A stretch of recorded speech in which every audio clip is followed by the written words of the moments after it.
आज हम लोग ऑर्गेनिक केमिस्ट्री की एक नेम रिएक्शन है कैनिजारो रिएक्शन, उसकी स्टडी करते हैं और देखते हैं कि ये जो कैनिजारो रिएक्शन है ये किस तरह आकर करती है, इसमें क्या प्रोडक्ट बनता है, उसकी क्या मैकेनिज्म होती है। इस कैनिजारो रिएक्शन की पहले एक कंडीशन है।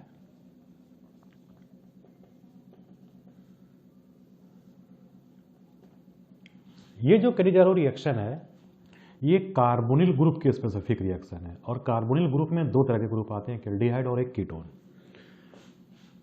ये केमिकल रिएक्शन कीटोन परफॉर्म नहीं करते हैं। कीटोन जो होते हैं इस केमिकल रिएक्शन को प्रभावित नहीं करते हैं।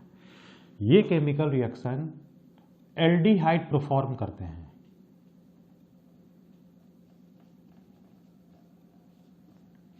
और सारे एल्डिहाइड भी नहीं देते हैं। एल्डिहाइड की भी एक कंडीशन है कि वो कौन से एल्डिहाइड है जो इस रिएक्शन को परफॉर्म करेंगे।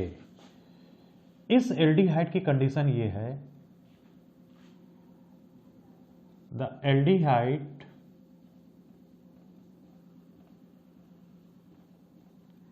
must have absent alpha hydrogen atom. वो सारे के सारे एल्डिहाइड जिनके पास अल्फा हाइड्रोजन एटम एब्सेंट होता है वो सारे एल्डिहाइड इस रिएक्शन को परफॉर्म करते हैं। क्यों ऐसा होता है इसके जब हम लोग मैकेनिज्म पढ़ेंगे तो खुद ही हम जान जाएंगे कि अल्फा एच क्यों एब्सेंट होना चाहिए। क्लियर? जैसे हम कुछ एग्जाम्पल देखते हैं। बताइए, क्या फॉर्मल्डिहाइड कैनिजारो रिएक्शन देगा? तो देखिए जरा, इसके पास अल्फा कार्बन एटम ही नहीं है तो अल्फा एच भी नहीं है तो पक्का ही परफॉर्म करेगा।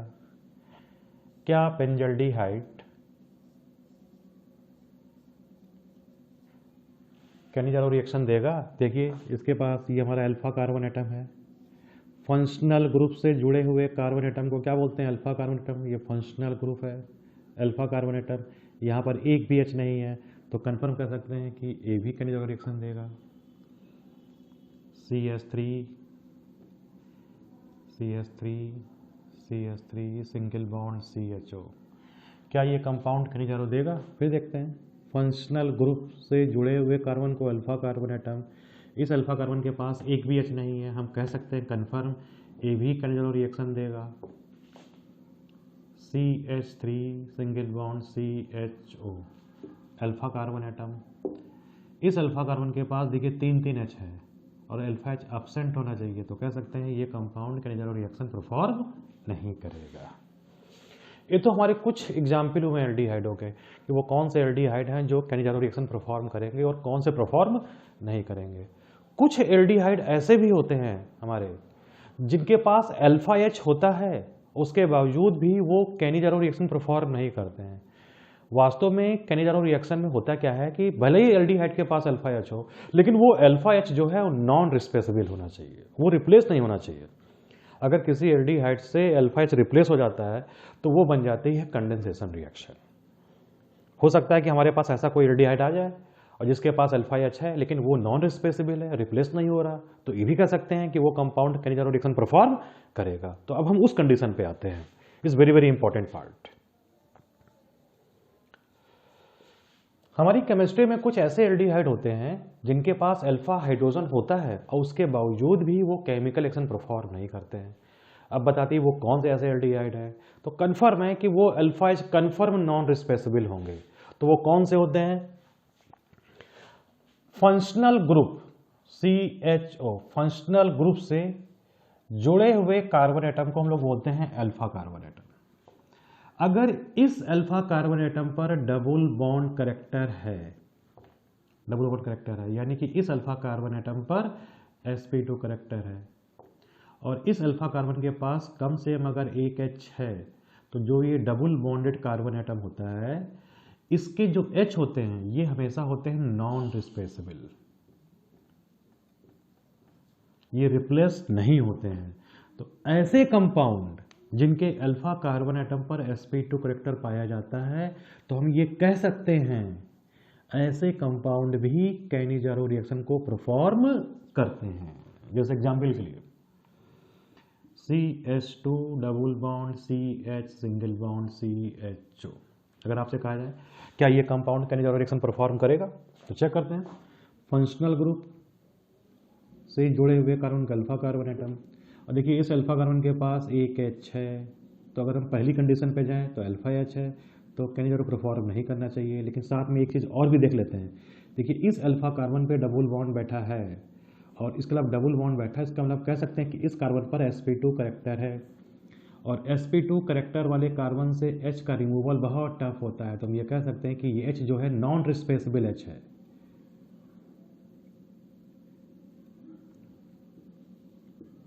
नॉन रिप्लेसेबल H है, ये यहाँ से रिप्लेस नहीं होगा, तो कह सकते हैं कि ये कंपाउंड भी कैनिजारो रिएक्शन को परफॉर्म करेगा। तो ये तो हमारी कंडीशन हुई, वो कौन से एल्डिहाइड होते हैं जो कैनिजारो रिएक्शन को परफॉर्म करते हैं। तो ये हमारी होल कंडीशन आपको समझ में आया होगा पक्का। अब आगे बढ़ते हैं। इसके अलावा कैनिजारो रिएक्शन को जब हम लोग अकर कराते हैं, तो अकर कराने में हम लोग हमेशा यूज करते हैं कंसंट्रेट NaOH और concentrate KOH। Concentrate alkali use करते हैं ऑलवेज।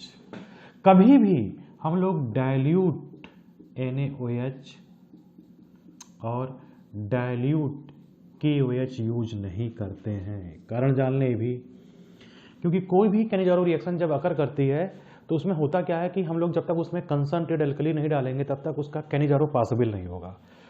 अगर हमने कंसंट्रेट एल्कली डाला है तो कन्फर्म रिएक्शन कैनिजारो होगी। अगर डाइल्यूट एल्कली डाल देते हैं तो रिएक्शन जो होती है वो बहुत ही स्लोली अकर करती है, और जो प्रोडक्ट होता है उसकी यील्ड बहुत कम होती है। तो हम लोग ये मान लेते हैं कि डाइल्यूट एल्कली की प्रेजेंस में कैनिजारो रिएक्शन जो है वो अकर नहीं करती है। क्या कारण है ये जान लेते हैं। जितने भी डाइल्यूट एल्कली होते हैं, सबसे पहली बात, ये जनरेट करते हैं वीक न्यूक्लियोफाइल। वीक न्यूक्लियोफाइल, और जितने भी वीक न्यूक्लियोफाइल होते हैं, वीक न्यूक्लियोफाइल, इनकी बहुत ही लो रिएक्टिविटी होती है। लो रिएक्टिविटी, बहुत ही धीरे रिएक्ट करते हैं। दूसरी चीज, जब न्यूक्लियोफाइल हमारा वीक होगा यानी डाइल्यूट है, तो अभी आप खुद ही देखो कि जब डाइल्यूट एल्कली यूज करते हैं तो रिएक्शन की एक पॉसिबिलिटी और रिएक्शन रिवर्सिबल हो जाती है। जब रिएक्शन रिवर्सिबल हो जाएगी तो सीधी सी बात है प्रोडक्ट की यील्ड कम हो जाएगी। Reaction become reversible.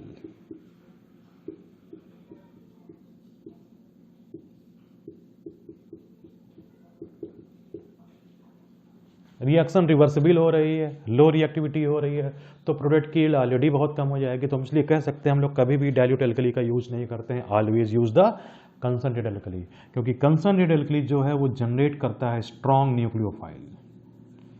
Strong nucleophile, और जितने भी स्ट्रॉन्ग न्यूक्लियोफाइल होते हैं they are more reactive. More reactive. इसका स्क्रीनशॉट ले लो। चलते हैं आगे। ये तो कंडीशन भाई। अब ये देखते हैं कि ये जो कैनिजारो रिएक्शंस होती है ये कैसे अकर करती है और क्या प्रोडक्ट बनते हैं, और फिर सीखेंगे इसकी मैकेनिज्म हम लोग।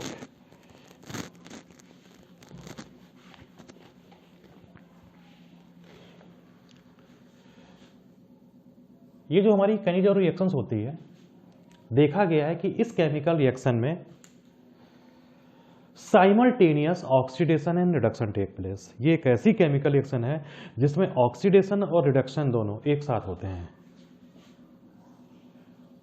Oxidation and reduction take place. जब किसी केमिकल रिएक्शन में ऑक्सीडेशन और रिडक्शन दोनों एक साथ होते हैं तो उनको हम लोग बोलते हैं डिसप्रोपेनेशन रिएक्शन। तो हम ये कह सकते हैं it is a disproportionation reaction. Disproportionation reaction मतलब क्या कि एक एल्डिहाइड जो होगा वो ऑक्सीडाइज होगा और एक एल्डिहाइड जो होगा वो रिड्यूस होता है। और जब एक एल्डिहाइड ऑक्सीडाइज होगा तो उसका हमेशा बनता है एसिड, क्योंकि स्ट्रॉन्ग एल्कली पड़ा हुआ है तो हमेशा एसिड का साल्ट बनेगा। और एक एल्डिहाइड जो होता है वो रिड्यूस होता है, और एल्डिहाइड के रिडक्शन से क्या बनता है, अल्कोहल बनता है। ठीक।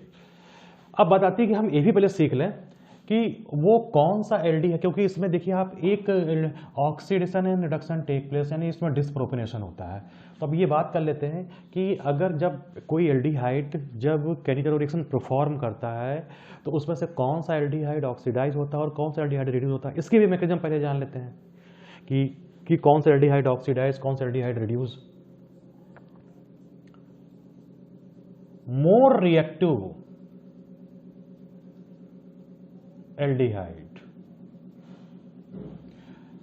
जितने भी एल्डिहाइड जो होते हैं जो मोर रिएक्टिव होते हैं वो बेस्ट रिड्यूसर होते हैं, बेस्ट रिड्यूसर। और जो बेस्ट रिड्यूसर होते हैं वो किसी दूसरे को रिड्यूस करेंगे और खुद क्या होंगे, ऑक्सीडाइज। तभी ये कहा जाता है कि more reactive aldehyde always oxidise. जो भी मोर रिएक्टिव एल्डिहाइड होगा, अब ये भी कंफर्म कर लेते हैं कि वो कौन सा एल्डिहाइड जो होता है वो ज्यादा रिएक्टिव होता है। वही एल्डिहाइड सबसे अधिक रिएक्टिव होता है जिसमें कार्बन एटम की संख्या सबसे कम होती है, less carbon atom, less carbon atom. Less reactive aldehyde, less reactive aldehyde, जो लेस रिएक्टिव एल्डिहाइड होता है वो लीस्ट रिड्यूसर होता है, लीस्ट रिड्यूसर। और जो लीस्ट रिड्यूसर होता है, जिसकी रिड्यूसिंग पावर बहुत कम है, उसका हमेशा होता है रिडक्शन। लीस्ट रिड्यूसर का मतलब ऑक्सीडाइजिंग एजेंट, और जो ऑक्सीडाइजिंग एजेंट होता है वो किसी दूसरे को ऑक्सीडाइज करेगा, खुद क्या होगा, रिड्यूस। अब लेस रिएक्टिव कौन होता है, जिनमें कार्बन की संख्या ज्यादा होती है, मैक्सिमम कार्बन एटम या मोर कार्बन एटम। तो ये टेंडेंसी होती है जब दो अलग अलग एल्डिहाइड दिए जाएंगे तब इसका बहुत बड़ा रोल होता है कि वो कौन सा एल्डिहाइड हम इसको ऑक्सीडाइज कराएं और वो कौन सा एल्डिहाइड है उसको हम रिड्यूस कराएं। तो हमको यही देखना पड़ता है कि मोर रिएक्टिव एल्डिहाइड कौन सा और लेस रिएक्टिव एल्डिहाइड कौन सा है। ठीक है, अब आगे बढ़ते हैं हम लोग। अगर हम फॉर्मल्डिहाइड लें और फॉर्मल्डिहाइड में हम पास कर दें कंसंट्रेट एल्कली, कंसंट्रेट एल्कली हमने पास कर दिया। अगर आपने देखा ये एल्डिहाइड जो है इसके पास अल्फा एच एब्सेंट है, पक्का ये केमिकल रिएक्शन देगा, तो हमें इसके 2 मोल की जरूरत पड़ती है। अगर आपको एक एल्डिहाइड गिवन है तो आप उसके तुरंत 2 मोल ले लीजिएगा, SCHO प्लस SCHO। इसमें पास कर दिया कंसंट्रेट एल्कली। अब दोनों सेम एल्डिहाइड हैं तो अभी हम ये भी नहीं कह सकते कौन मोर रिएक्टिव कौन लेस रिएक्टिव, तो इसमें से एक एल्डिहाइड ऑक्सीडाइज और एक एल्डिहाइड रिड्यूस होगा, दोनों सेम कार्बन एटम है। तो फॉर्मल्डिहाइड के ऑक्सीडेशन से क्या बनता है, फॉर्मिक एसिड। और जैसे ही फॉर्मिक एसिड बनेगा एसिड तो इसमें सोडियम आयन है, सोडियम आयन, ये सोडियम आयन आएगा और यहाँ से इस एसिडिक एच को डिस्प्लेस करेगा और हमेशा सोडियम का सॉल्ट बन जाएगा। फॉर्मिक एसिड बनता है और फिर सोडियम आकर के एच को डिस्प्लेस कर देता है।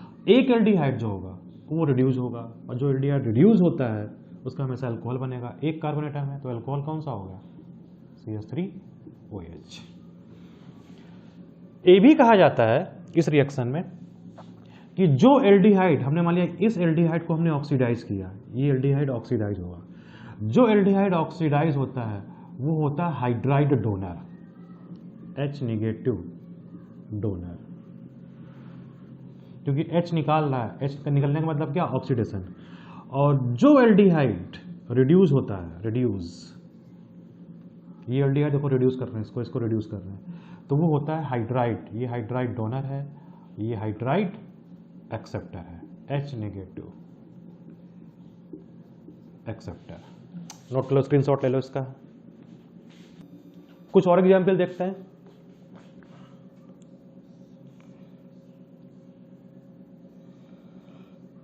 बेंजल्डिहाइड लिया, इसमें हमने पास कर दिया कंसंट्रेट KOH। फिर हमने एक एल्डिहाइड लिया, चेक कर लीजिए इसके पास अल्फा एच एब्सेंट है तो इसके 2 मोल की जरूरत पड़ेगी। एक एल्डिहाइड ऑक्सीडाइज, जब ऑक्सीडाइज होगा तो फॉर्मिक बेंजोइक एसिड बना और बेंजोइक एसिड में ये पोटेशियम आएगा, इस H को क्या करेगा, यहाँ से डिस्प्लेस करेगा, प्लस एक रिड्यूस होगा,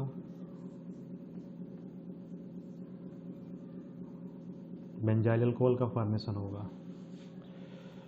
एक एग्जाम्पल और देखते हैं, SCHO। अगर दो अलग अलग एल्डिहाइड लिए जाए, अलग अलग एल्डिहाइड, उनके मिक्सचर में हम लोग पास करें कंसंट्रेट NaOH, पास करें, दो अलग अलग एल्डिहाइड हमने ले लिए। जब दो अलग अलग एल्डिहाइड लेते हैं तो सबसे पहली बात, इस तरह की कैनिजारो रिएक्शन को हम लोग बोलते हैं cross Cannizzaro reaction. Cross Cannizzaro reaction जो रिएक्शन कहलाती है वो कहलाती है क्रॉस कैनिजारो। अब यहां पर आपको इन रिएक्टिविटी का मतलब समझ में आएगा। अब देखिए फॉर्मल्डिहाइड और बेंजल्डिहाइड, फॉर्मल्डिहाइड में देखो कम कार्बन एटम, इसमें कार्बन ज़्यादा है, तो फॉर्मल्डिहाइड मोर रिएक्टिव होता है, ये मोर रिएक्टिव। और जो मोर रिएक्टिव एल्डिहाइड होता है, देखिए जरा, जो मोर रिएक्टिव एल्डिहाइड वो बेस्ट रिड्यूसर होता है, उसका हमेशा क्या होता है, ऑक्सीडेशन। तो इस एल्डिहाइड का ऑक्सीडेशन हुआ तो एक कार्बन का ऑक्सीडेशन क्या बन गया, HCOONA प्लस। इस एल्डिहाइड जो लेस रिएक्टिव एल्डिहाइड है, ये लेस रिएक्टिव एल्डिहाइड है, इसका क्या होगा, रिडक्शन, बेंजाइल अल्कोहल। नोट कर लो, स्क्रीनशॉट ले लो इसका।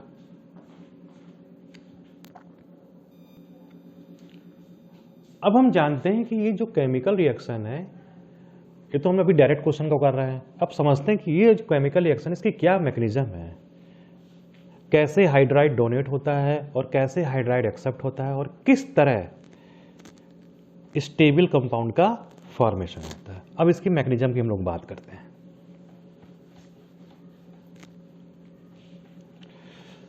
मैकेनिज्म पे आते हैं, किस मैकेनिज्म इसकी क्या है, देखिए जरा। फॉर्मल्डिहाइड लेते हैं, फॉर्मल्डिहाइड, हमने फॉर्मल्डिहाइड के 2 मोल लिए और इसके मिक्सचर में हमने पास कर दिया कंसंट्रेट NaOH, और हमको मालूम है क्या बनेगा, HCOONA प्लस मेथिल अल्कोहल का फॉर्मेशन होगा। कैसे बना, इसकी क्या मैकेनिज्म है, तो देखिए जाए इसकी मैकेनिज्म। होता क्या है कि जो फॉर्मल्डिहाइड होता है, जो रिएक्टिव एल्डिहाइड है, अब दोनों सेम है तो इनमें से हम उसी को लेते हैं जो रिएक्टिव एल्डिहाइड होता है। जो रिएक्टिव एल्डिहाइड है उसमें अकर कर जाता है इस स्ट्रॉन्ग एल्कली का न्यूक्लियोफाइल OH नेगेटिव आता है, डिमांड करता है, इसमें अकर करता है इलेक्ट्रोमेरिक इफेक्ट, तुरंत ये पाई इलेक्ट्रॉन ट्रांसफर हुए, यानी ये बॉन्ड टूटा यहाँ से, जब यहाँ टूटा तो यहाँ पे नेगेटिव चार्ज, यहाँ पे पॉजिटिव चार्ज आएगा, और ये न्यूक्लियोफाइल जिसकी कंसंट्रेशन बहुत हाई है, मोर रिएक्टिव है, तुरंत आकर के यहाँ पर अटैक करेगा। क्या बन गया, HCO negative H and OH, इस कंपाउंड का फॉर्मेशन हुआ। और जैसे ये कंपाउंड बनता है तुरंत इस कंपाउंड में ये नेगेटिव चार्ज का मतलब लोन पेयर, तुरंत लोन पेयर डीलोकलाइज होकर के यहाँ पे आएंगे, और जैसे ही लोन पेयर डीलोकलाइज होकर के यहाँ पर आएंगे तो ये सिग्मा इलेक्ट्रॉन आगे की तरफ चले जाएंगे। तो क्या बन गया, देखिए जरा, जब ये यहाँ पर आया तो डबल बॉन्ड आ गया, HCOOH और H नेगेटिव निकल गया, इसी को बोलते हैं हाइड्राइड आयन, हाइड्राइड आयन। तो देखिए इस एल्डिहाइड ने एक हाइड्राइड आयन डोनेट किया, H नेगेटिव निकला, हाइड्राइड आयन निकला, और रिएक्शन की जो ये स्टेप होती है ये स्लो स्टेप होती है। स्लो स्टेप में हाइड्राइड जो होता है वो ट्रांसफर होता है, यानी हाइड्राइड निकलता भी है, अभी आप देखो स्लो स्टेप में हाइड्राइड एक्सेप्ट भी करेगा। और जैसे ये एसिड बना, और आपको मालूम जैसे ही ये एसिड बना, इस एसिड में क्या पड़ा हुआ है, एल्कली NaOH, OH तो यूज हो गया, सोडियम घूम रहा, तुरंत ये सोडियम है आकर के इस H को यहां से डिस्प्लेस करेगा, तुरंत बन गया हमारा सोडियम का सॉल्ट। और जैसे सोडियम का सॉल्ट बना तो यहां से क्या निकला, H पॉजिटिव, और एक है क्या, H निगेटिव, ये वाला, एक H पॉजिटिव और एक H नेगेटिव का फॉर्मेशन हुआ। फिर आते हैं, फिर देखिए अगले आगे स्टेप में क्या होता है, फॉर्मल्डिहाइड का दूसरा मोल आया, अब फॉर्मल्डिहाइड का दूसरा मोल आया, अब फिर इसमें इलेक्ट्रोमेरिक इफेक्ट है, फिर न्यूक्लियोफाइल डिमांड करेगा। अब न्यूक्लियोफाइल हमारे पास देखिए H नेगेटिव, दोनों लिख लेते हैं, H नेगेटिव एंड H पास टू दोनों है, तुरंत पाई इलेक्ट्रॉन फिर ट्रांसफर हुआ तो ये बॉन्ड यहाँ से टूटा, तो ये नेगेटिव चार्ज, ये पॉजिटिव चार्ज, सॉरी ये H नेगेटिव। फिर आकर के तुरंत न्यूक्लियोफाइलिक एडिशन होता है, तुरंत आके न्यूक्लियोफाइल आकर के यहाँ पे अटैक करेगा और ये H पॉजिटिव जाकर के यहाँ पे अटैक कर देगा, तो क्या बन गया H C H H and OH। देखिए इसने हाइड्राइड क्या किया, उसने H निगेटिव निकाला, हाइड्राइड निकाला। अब इसी दूसरे एल्डिहाइड ने हाइड्राइड को क्या कर लिया, एक्सेप्ट कर लिया। क्लियर, तो ये हो गया रिडक्शन। रिएक्शन की ये भी स्टेप क्या होती है, स्लो। क्लियर, अंतर क्या है, ये रिडक्शन स्टेप है, रिडक्शन हो रहा, रिडक्शन स्टेप, और जो ये स्टेप थी ये कौन सी स्टेप है, ऑक्सीडेशन, यानी हाइड्राइड का निकलना। It is the mechanism. देखिए formation of methyl alcohol and formation of sodium salt of carboxy acid. Screenshot ले लो। फिर इसमें एक चीज और बता दें आपको, तो ये तो हमारी रही मैकेनिज्म। इसी में कभी कभी एक कैनिजारो को बोल देता है कि इंट्रामालिकुलर कैनिजारो, कि वास्तव में ये इंट्रामालिकुलर कैनिजारो होता क्या है। इंट्रामालिकुलर का मतलब होता है कि एक ही मालिक्यूल में उसमें आपस में कैनिजारो ओकर कर गया। हमें अब देख रहे हो कि हमें कैनिजारो ओकर कराने के लिए हमेशा हमको दो तरह के एल्डिहाइडों की जरूरत पड़ती है। दो अलग अलग एल्डिहाइड या दो सेम एल्डिहाइड आपस में रिएक्ट करते हैं, एक ऑक्सीडाइज होता है, एक रिड्यूस होता है, एसिड का साल्ट बनता है और एल्कोहल बनता है। एक हाइड्राइड डोनेट करता है, एक हाइड्राइड एक्सेप्ट करता है, इससे रिस्पेक्टिव। अगर मान लिया कि किसी कंपाउंड में दो एल्डिहाइडिक ग्रुप आ जाए किसी कंपाउंड में, तो फिर ऐसे केस में हमें दूसरे मोल लेने की जरूरत नहीं पड़ेगी, वो आपस में ही कैनिजारो हो जाएंगे। आपस में ही मतलब आपस में रिएक्ट कर जाएंगे, यानी एक का ऑक्सीडेशन हो जाएगा और एक का रिडक्शन हो जाएगा। तो जितने भी डाई एल्डिहाइड होते हैं, कंडीशन वही है, जितने भी डाई एल्डिहाइड होते हैं, CHO सिंगल बॉन्ड CHO, ये डाई एल्डिहाइड। देखिए पक्का कंपाउंड कैनिजारो देगा। अगर हम इसके मिक्सचर में आपस में डाल दें, कंसंट्रेट NaOH पास कर दें इसमें, तो जैसे कंसंट्रेट NaOH पास करोगे तो एक एल्डिहाइड ऑक्सीडाइज, एक एल्डिहाइड रिड्यूस, तो COONA सिंगल बॉन्ड CH2OH। तो ऐसी केमिकल रिएक्शन को अब हमें इसके दो मोल की जरूरत नहीं पड़ी, एक ही मोल में काम हो गया। क्यों? क्योंकि एक डाई एल्डिहाइड कंपाउंड था। तो ऐसी केमिकल रिएक्शन को हम लोग बोलते हैं intra molecular Cannizzaro reaction. It is the mechanism of Cannizzaro reaction. उम्मीद आपको पूरा अच्छे समझ में आया होगा।